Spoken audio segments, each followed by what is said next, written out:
Let's hit the high road.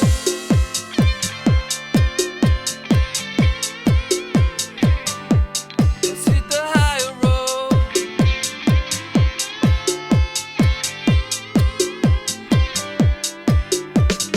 It's the first touch, strong connection. It lays deep in your soul. Feel the kindness strongly coming. 'Cause you can achieve your goal. Let's hit the high road. Hi, this is Nancy H, and welcome to High Road to Humanity. And all the way from Beirut, Lebanon, I have Nassir Sabah here. And Nassir, welcome to High Road to Humanity. Thank you very much, Nancy. I'm delighted to be with you today. Well, I've been looking forward to this. You guys, he's written a book. It's called Spriituality Rekindled. And it's the quest for serenity and self-fulfillment. So this is a really interesting show. I hope you guys will definitely share this with your friends. Before we get started, because this is High Road to Humanity, before I get into to Nassir's book, I want to talk a little bit about the 5 people who were lost in this submersible ship that was going down to look at the Titanic. And I was going to read a little bit about that today. And the headline that I pulled is really just from like an hour ago. It says OceanGate exaggerated details of the industry partnerships behind the Titan submersible. That's what they're calling it. The company behind the lost Titanic tourist submersible exaggerated the details of the industry partnership behind the development and engineering of its Titan submersible. You know, here's the thing. They're saying it wasn't put together properly, but they say they suffered the catastrophic implosion based on debris located 1,600 feet from the wreckage of the Titanic. Now, the Coast Guard said Thursday that the 5 passengers aboard the experimental deep sea vessel have sadly been lost. And I just want to send prayers out to the family because of all of these people, because they went down there on an adventure and had no idea, I don't think, that this was going to happen. And they said that it went quickly, so they didn't suffer at all. But you know, it's a scary thing when you go down on these missions. What do you think about this? Nassir, have you been hearing about this, or what do you know? Yes, I had. Yes, I heard about it. It's really a very tragic event. It really is. It's like, you know, when people go up on the helicopters to look at volcanoes in Hawaii, or they have these submersibles in Hawaii also, where you can go down and look at the ocean, but you're taking a risk. Yeah, well, it's great to explore everything that there is in the universe. That's what should be done. It's said that the accident was due to an explosion in the submersible. Yes. Yeah, it's really very tragic. It really is tragic. It made me very sad. Me too. It made me sad as well. But I wanted to bring it up today and send prayers out to the family, because this is High Road to Humanity, and I want, you know, everybody to be aware. You know, it's, you know, the loss of life is hard for anybody, even though we know they've gone to a higher place, don't we, Nassir? Listen, I'm going to read a little bit of your bio. Nassir Sabah is a neuroscientist and a professor, you guys. He's an electrical and computer engineering, at the electrical and computer engineering department, American University of Beirut, Lebanon. He did receive his bachelor's of science and his master's of science in electrical engineering from the University of Birmingham in the UK, and his PhD in biophysical sciences from the State University of New York at Buffalo. He has a really quite extensive bio. I won't read the whole thing, but the cool thing is his background in science and engineering brought him to spirituality, and that's what I want to hear about today. So Nassir, take it away. Tell us your story. How did you go from being a neuroscientist, working with electrical engineering, and then now you wrote a book on spirituality? Well, there is no contradiction between the two at all. Sure. You see, I have always been thinking since I was a young teenager about the purpose and meaning of our existence. Why are we here? Is it for some purpose, or is it just a matter of chance that we happen to be here on this planet Earth, in this world?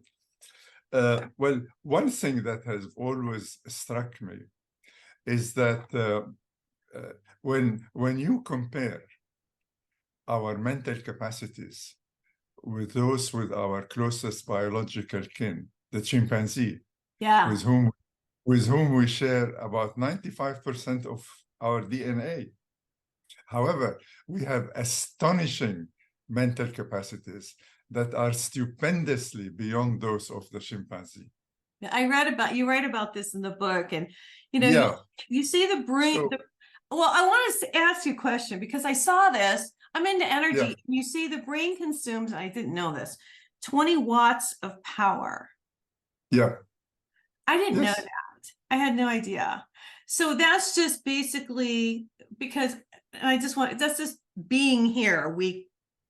It generates that. Yeah. Just being Yeah, still.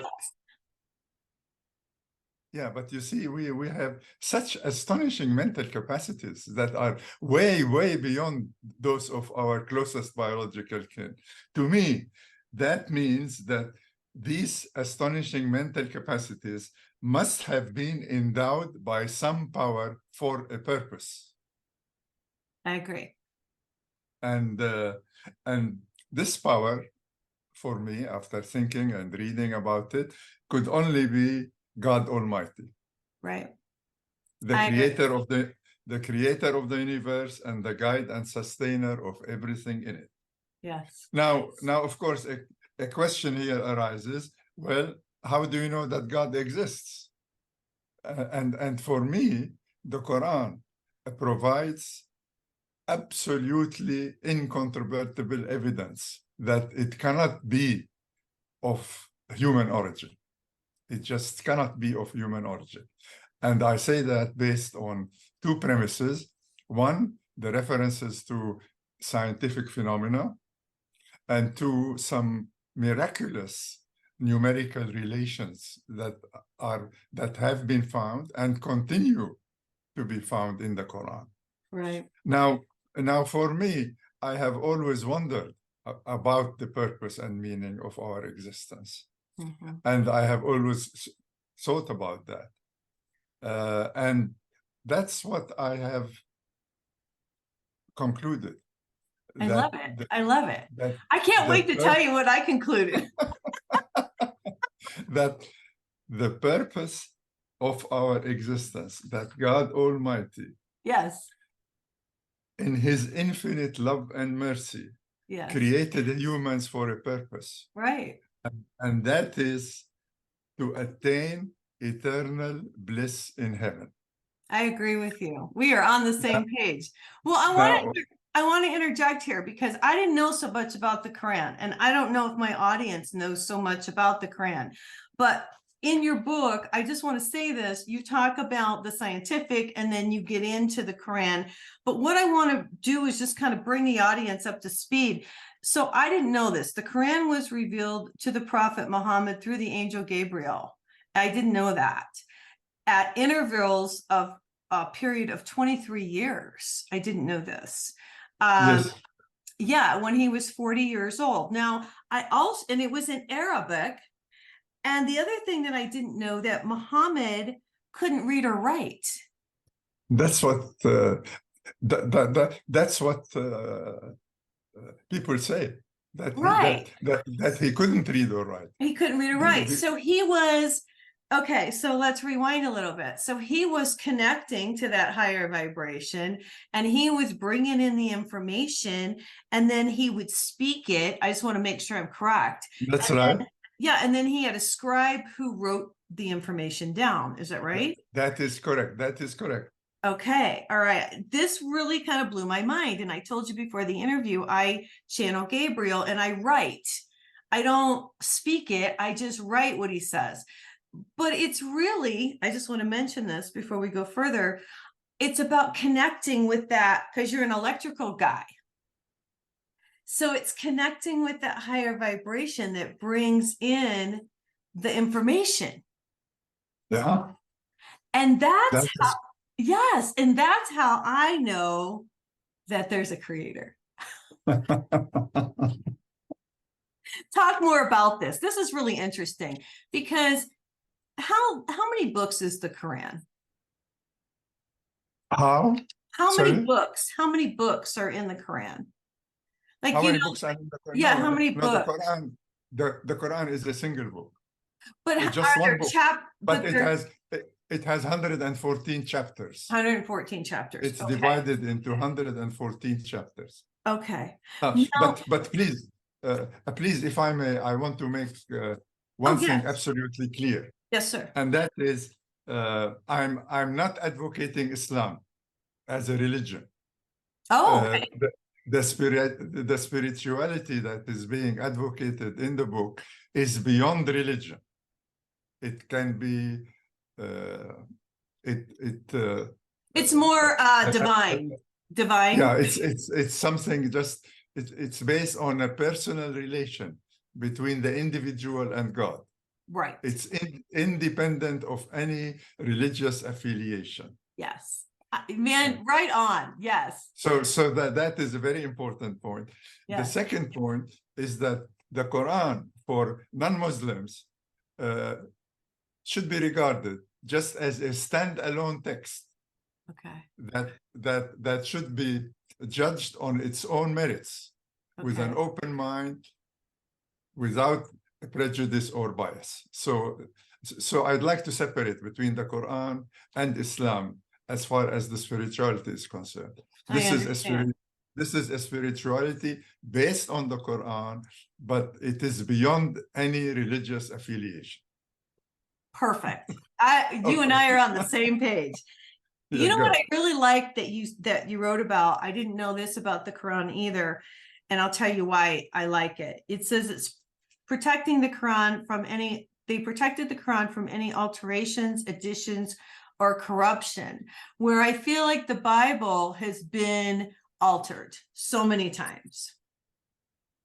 Well, and the Quran has not. What do you think about that? Well, I mean, I don't want to go into comparative religions. I know, but I'm just saying it bothers me. But, and I'll tell. But you see, there is a historical difference. There is an important historical difference. Okay, talk to me. The Quran was revealed to Muhammad through the Archangel Gabriel, and immediately he received a revelation.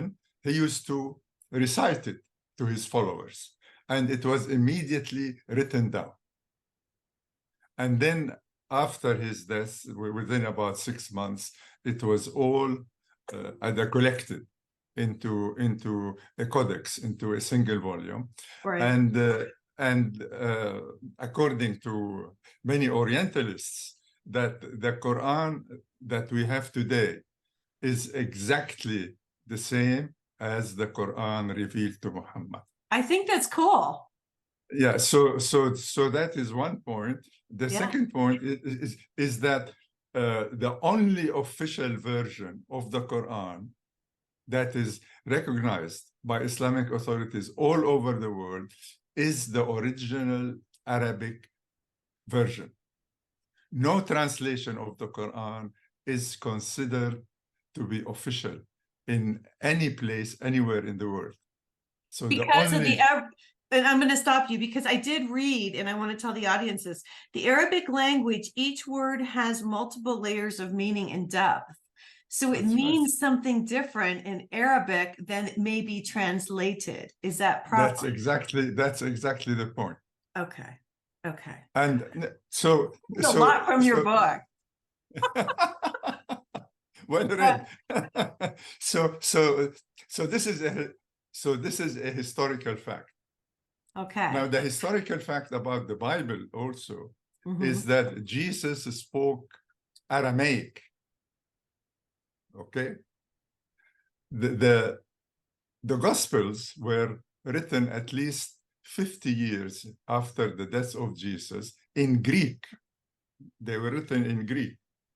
They were subsequently translated to Latin, and from Latin, they were translated to various languages. Right, right. So- And there you so- lose the interpretation of it. So that is a difference Yeah. between the Bible and the Quran. But And the Quran. Yeah. but the Muslims are supposed, or in fact, they are obliged to believe in the Bible as having been, I should say, they are obliged to believe in Jesus, Right. and that and in the revelations made to Jesus. Recognize that. They recognize that is what you're saying. And the same thing goes for Moses and Abraham and all the other prophets. Gotcha. Interesting. Now, this is really interesting stuff. So let me just kind of rewind a little bit. You always knew that there was more. Did you grow up in a religious family? Did you go to church? I mean, what's your religious background? No, No. absolutely not. Okay. I don't come from a religious family. Okay. That's one thing. Okay. The only schools I have ever attended from kindergarten till I received my PhD were all English and American at the institutions. I was never educated at any place other than English or American institutions. Interesting. Yeah. Yeah. Okay. So I did my undergraduate studies in the UK, and I did my and also my master's degree, and I did my PhD in the States, in the United States, at State University of New York at Buffalo, and my PhD advisor, with whom I became quite close, and who had a great influence on me, Sir John Eccles, is a Nobel laureate in physiology or medicine, and he was a devout Roman Catholic. Ah. So I was not brought up in an Islamic tradition. Right. Exactly. I studied Islam on my own. I studied the Quran on my own. Okay. And that's what I want to get at. So as you were searching for the truth, as we all seem to get to a point in our life where we start to search for the truth, right?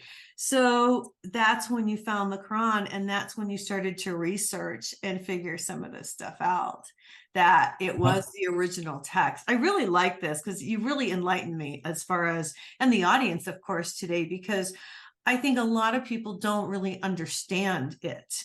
And thank you. Now, I want to talk about, you talked a little bit how the Quran provides evidence of the existence of the Almighty. Do you want to elaborate on that a little? Well, sure, yes. You also talk about, and I got to bring this up because yeah, you talk about, well, what? Go ahead. Okay.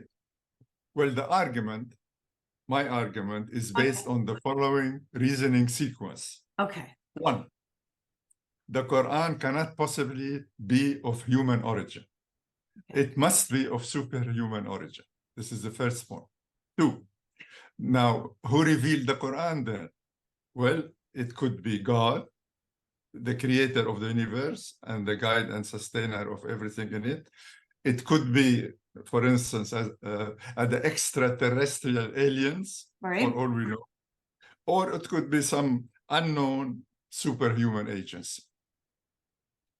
Now, the third point is that the Quran states that it was revealed by God. And there have been no rebuttals, no counterclaims, and no contrary evidence. Therefore, the Quran was revealed by God, who must exist. Right. It's just simple, straightforward reasoning. But it all, of course, hinges on the fact that the Quran cannot possibly be of human origin. Gotcha. Okay, so let me talk about that if you want me to. Okay. Well, yeah, and I just want to bring up that really quickly. the stars, because you also talk about the morning star. And the Quran talks about the morning star. And I wondered if you'd address that a little bit, because that's Venus.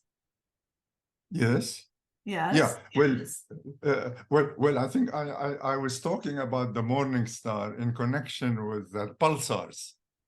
Yes. And you talk about that in the book. And it struck Yes. me because I've had people on the show who have had connection with the Venetians. And a lot of people say that Jesus came from Venus, the planet of love. And then you brought up the morning star. And I wanted to know what the Quran really says about it for that reason. Does that make sense? Well, the Quran does not actually mention the morning star. Okay. The verses that I was referring to talk about I can and I can read them for you just very quickly. Okay. Please. It's actually now that you have the book, it is actually on page yeah, it's on page 96. Okay. It says, by the heavens and the knocker. But Right. what can you know? What is the knocker? The piercing star. Okay. So what does that mean? Okay. Now, of course, you have to remember that the Quran was revealed in the 7th century to illiterate Bedouin Arabs.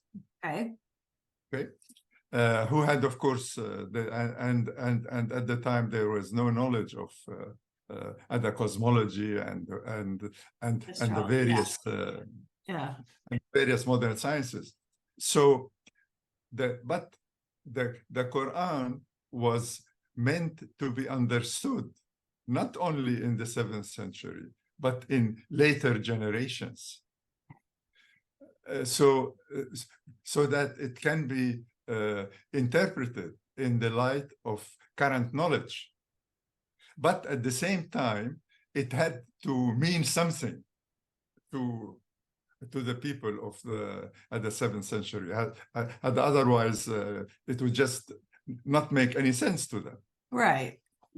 So the reference here is to the piercing star. Right. And of course, the early commentators had wondered what was meant by the piercing star. And some of them said it was the morning star. Right. But this is not the true meaning of the verse. Okay. Okay. Because it's talking of the piercing star, and it's a knocker. It knocks. You see? It says, so what is it referring to? So by the heavens and the knocker. So what is the knocker? Yeah. Today, we know that the knocker is a pulsar. If you listen to the sound which is emitted by the pulsar, and of course you can listen to it on the web, it's a knocking sound. Tock, tock, tock, tock, tock, tock, tock, tock. Okay. All right. I didn't understand. Thank you. I didn't understand this. Okay. So that is the meaning of these verses in the light of our present knowledge.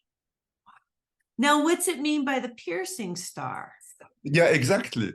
You see, people at the time understood it. Okay, it's a morning star or something like that. But it's not a piercing star. The morning star or whatever was like it does not produce a piercing light. Right. It produces a very faint, diffuse light. It looks bright, okay. Yeah. But it's not a piercing light. The piercing here refers to the fact that the pulsars emit the X-rays and gamma rays, and this is piercing radiation. Wow. So that's what's meant by the piercing star. Wow, that is amazing. Oh my God. And like you say, they would never have known that back then. So that's why exactly. I know for sure that this was, you exactly. know, an ET it would or not have, Gabriel. it would not have made sense to them. Well, with Gabriel for sure. I can tell you that for sure. Well, wow, this is so cool. I have so many questions and you have so much information. It does address the afterlife. In the Quran talks about the afterlife. Can you elaborate a little bit on what it says about the afterlife? Because you have a whole section on near-death experiences and. That's right. Well, there's a whole chapter about this, and there are sections about the afterlife in the Quran. Of course, those who believe in the Quran should also believe in the afterlife, because it speaks a lot about the afterlife. Now, there are some important points about the afterlife in the Quran. Okay. The Quran actually has several fairly sort of fairly explicit the descriptions of what happens in heaven and hell. Well, tell Now, us. concerning what happens in heaven, it says, you see, irrespective of what people think about what the Quran says about heaven, what the Quran actually says is that the blessings of heaven are beyond comprehension by humans. I believe that. And that they are essentially spiritual in nature. But to make them again understandable and attractive to the 7th century Bedouin Arabs, they are spoken of. These blessings are spoken of more or less in physical terms, such as great gardens and flowing rivers and all that. But the Quran actually says that the blessings of heaven are beyond comprehension by humans. Now, the second point is that is about the suffering in hell. Again, that is spoken of quite explicitly in the Quran. But it's important to bear in mind that according to some interpretations of the Quran, the suffering in hell is not everlasting, because God, in his mercy and love and compassion, is not interested in punishment for punishment's sake. Right. That the suffering in heaven is actually a purification, a form of purification of those who have gone astray, and that it's not everlasting. Yeah, I think we punished ourselves. From what I can gather from all the different people I've interviewed, it's interesting. I think when we go up and you talk about near-death experiences, and everybody has a different, there's a lot of different messages that people bring us. A lot of people see their relatives, a lot of people see a tunnel, some people have a life review. But that's right. That's right. That's the near-death experiences. Yeah, but I think, when we do wrong, we punish ourselves, and we have to forgive ourselves. I think that's what it is, that we have to forgive ourselves before we, elevate, because I really feel like what I do know for sure, to be honest with you, Nassir, is whatever we do down here matters.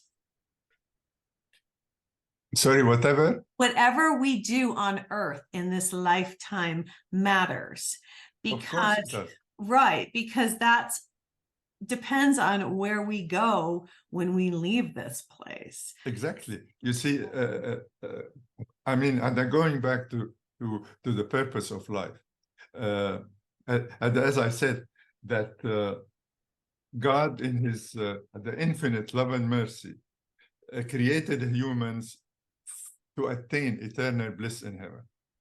Now, God could have created humans, and it says so at the end of the Quran, he could have made them all angel-like and full of goodness, with no evil and suffering in the world. He could have done that, because God is an omnipotent God. But then life would have no meaning. Well, we wouldn't learn. We wouldn't learn anything. All people were just like angels. Yeah.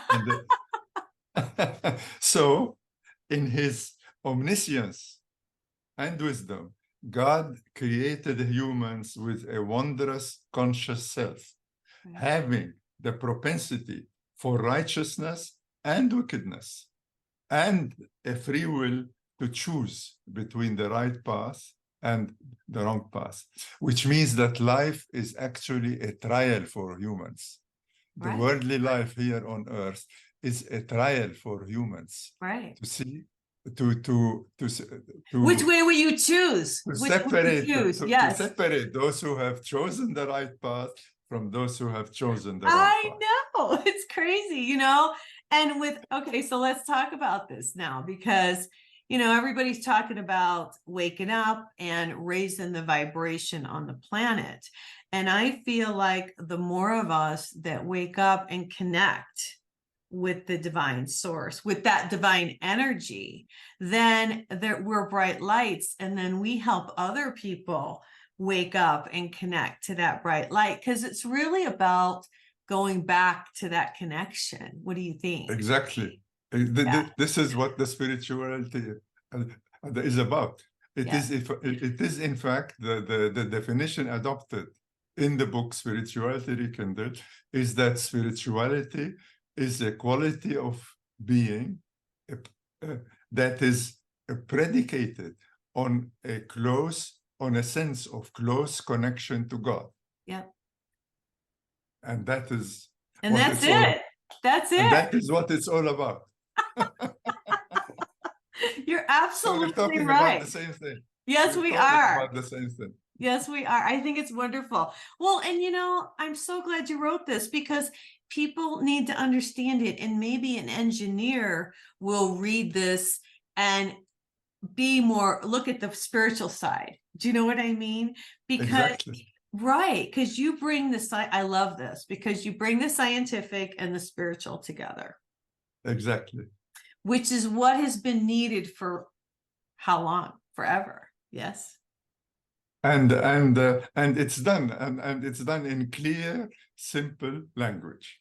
Yes, I agree with you. It's really interesting. Well, we've got a few more minutes. If you don't mind, I wanted to ask you a couple more questions, just because Sure. I've never read the Quran, and you really did teach me a lot. I learned a lot from the book. You know, the Quran talks about the cosmic web, or were you just talking about the cosmic web? Exactly. Yes. Okay, it does talk about the cosmic web, but here's what I didn't understand, and here's what I wanted you to explain. Sure. And I wrote this down. The universe will be collapsed and produced again. The collapse will join the sun and the moon together. I didn't understand that. Well, again, this is Page 111. This is one of the theories. Right, and I don't it was a little. One of the theories about Yeah. how the universe will evolve. Okay, explain a little bit. It's called the Big Crunch. Okay. That is after the ongoing expansion of the universe. It's eventually going to stop and to shrink again back to what it was, which according to the Big Bang is just a tiny infinitesimal particle. That's how the universe has started, according to the Big Bang, and it has been expanding ever since, over the past 14 billion years or so. Yeah. And according to one theory, which is mentioned in the Quran, is that eventually the whole process will reverse, and that the universe will shrink and go back to this just tiny particle or whatever from which it was started. Which makes no sense to me. I'm thinking, well, why would you go through all of that to have it come all the way back? I don't know.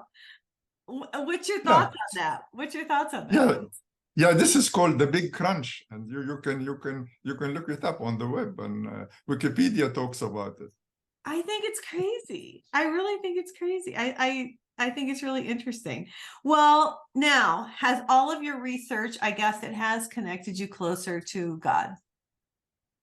Sorry, I didn't get All that. of the research and all of your findings have connected you closer to God.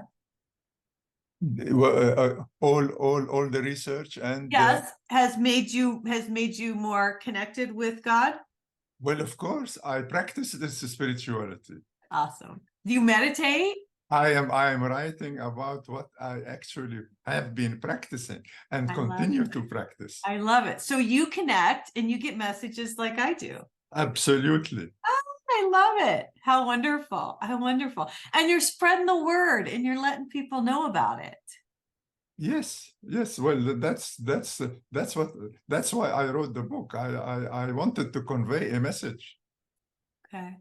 What would you like to leave us with today before we get out of here? Where would I like to?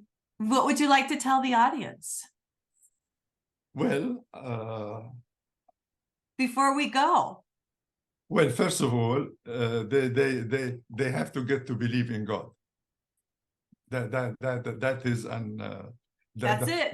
That is the starting point, because this whole spirituality is based on believing in God.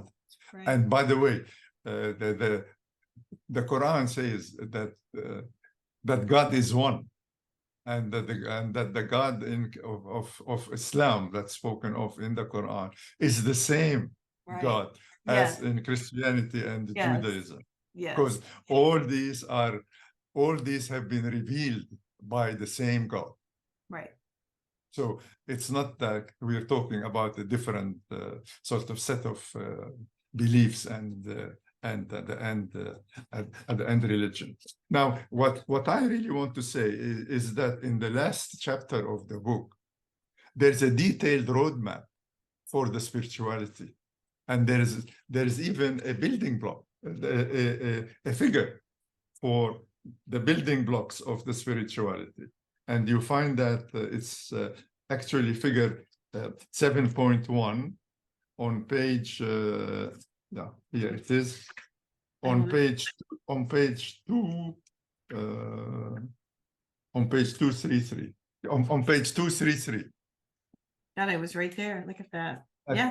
At, Oh, I at the see bottom it. of Okay. page 233, yes, you Okay. see an actual diagram Right. of the Okay. building blocks of spirituality. I love So, that. so this is a practical guide. We're not talking here about just something theoretical. We're talking about something that has to be practiced. Should I And read this? Should I read this to the audience? If you like. I think we should. It says. Well, okay. Should we start at the top with spirituality? Yeah. Well, let me say that here Okay. very briefly, Okay. that spirituality is has had the building blocks. I'll let you do First of this. You all- tell it. You tell us. Yeah, and the Spirituality is- building blocks. Yeah. The building blocks are shown in that diagram. Okay. The first block is the beliefs, some foundational beliefs, and these are sort of the embrace of some underlying or foundational convictions, and these foundational beliefs are the existence of the Almighty, as you can see in that figure, the Mhm. contemplation of His essence and nature, Right. and the belief in the afterlife. The belief in the So- afterlife. I know. And a Yeah, lot of so people. these are so these are the foundational beliefs. Right. I just want to say that a lot of people in the US don't believe in the afterlife, but I think it's getting better. But Well, yeah. I mean, not believing in the afterlife really does not Well, give you the know, purpose. The purpose exactly. of life. I know. Well, you know, and let me just stop. I'll tell you why I bring this up. A Yeah. lot of people don't believe in the afterlife because it doesn't talk about it in the Bible, but I think it probably did, and they just took that book out. But it does talk about it in the Bible. Well, but if you go ahead. if you believe in the Bible, you have to believe in heaven and hell. You also, yeah, that there is a life after. Yes, that's true. Sure, But I'm sure. talking about reincarnation, where we keep coming back. Oh no, reincarnation is something else. No, no, Does the I Quran- don't believe. I Does don't it- believe in the reincarnation. Oh, you don't believe in reincarnation. You don't believe we keep going until we get it right?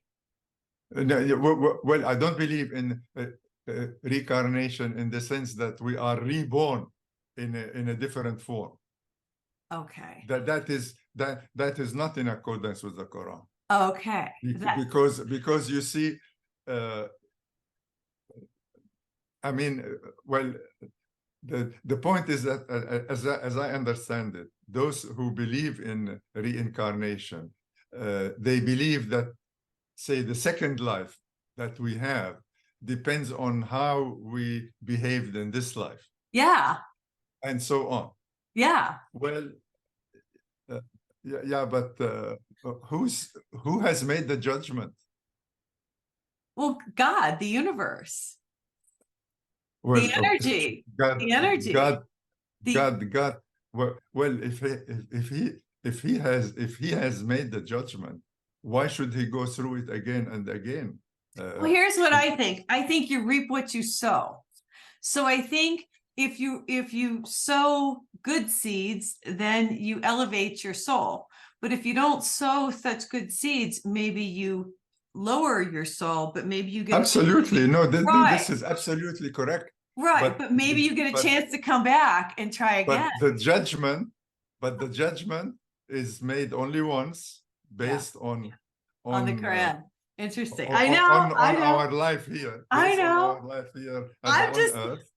And the result is then either eternal bliss or suffering in hell. Or suffering. We don't have to go through life again. This is the point. I know. Nassir, we got to get out of here today. You guys, his book is Spirituality Rekindled, The Quest for Serenity and Self-Fulfillment. It's amazing. I mean, he talks about all the scientific, and then he gets into the Quran, and that's a wonderful conclusion. If people want to contact you, Nassir, how do they contact you? Well, they can contact me through a website. Okay. Which is www.nassirsabah in one word.com. Okay. That's and it's NASSIRSABAH. BAH. Yes. .com. And I'll put it in the comments. It's a wonderful book. And thank you. How are things going in Lebanon, in Beirut? How are people waking up? Are people becoming a little more spiritual there before we get out of here today? Well, not really. Well, maybe Not this as will much- help. Not Maybe- as much as they ought to. Yeah. Yeah. This is the idea behind the book: is Right. to spread the message. Right. Is through spirituality. Thank you. And I have to say, I really believe in that. yes, And I do too. practice it. Thank you so much for writing this, and thank you for coming on today and sharing this with us, because it gives us another just indication that what we're doing here does have meaning, and that we do have a higher purpose, and that we are connected to a higher source of energy that loves us. Absolutely. I Yeah. love it. Now- All right, we're gonna get And the book is very practically oriented. And It as really I said, it gives a roadmap for this spirituality. And let me just say one thing: Yes, sir. that here you see the purpose here. Well, we talked about taking the right path or taking the wrong path. What is the right path? How do we take the right path? We take the right path by serving God. Now, what does it mean to serve God? Well, what does a good servant do? He has to obey his master and do what pleases him. In the same way, we serve God by submitting to his will, which we have to in any case, whether we think about it or not. So we submit to his will, and then we have to seek his mercy. How do we seek his mercy? This is the important question. We seek God's loving mercy by being merciful to others. Right. Because that would be being merciful to people around us, to whatever is around us, being merciful, we are reflecting some of God's infinite love and mercy. And God's love and mercy are the most important of his attributes in accordance with the Quran. I love it. So ultimately, the spirituality is manifested in our conduct, in our conduct in this life, in what we do, in what we say, and in what we treat others. Right. Very well said, Nassir. Thank you. Very well said. Bless you. Thank you very much. You're welcome. All right, you guys, we're going to get out of here for today. This is Nancy Yearout. This is High Road to Humanity. If you want an angel reading, go to my website, nancyyearout.com. You can book your date and time, or if you'd like me to come and speak at your event, I am speaking at events. I hope you guys have a terrific weekend. Thanks for joining us, and God bless.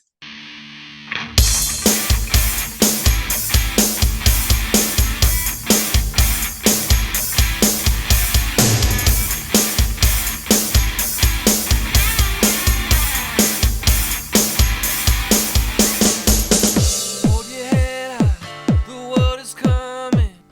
Watch the colors lift your soul. Connect the dots and keep the motion. Can achieve your goal. Let's hit the high road.